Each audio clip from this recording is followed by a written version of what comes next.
Among the three types of customers, consignment has the lowest sales. So in this video, I will help Charles Company to improve their sales on consignment.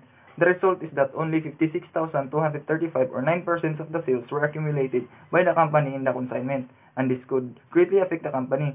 The company may not be able to cover even the basic, selling, general, and administrative expenses needed to run the business, including compensation for the business owner. This might be because if the organic fertilizer does not sell well, or the commission on its sale is not as attractive.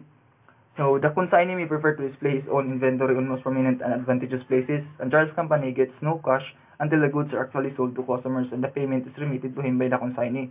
For this reason, I highly recommend Charles Company to make an investment, not just an investment in time, but in money too. Have reserve funds to tap into during the slow times, create an attractive shop with in-demand products in the best location possible, and give additional commission to every product sold. I believe Charles Company sales can recover by following this recommendation I prepared.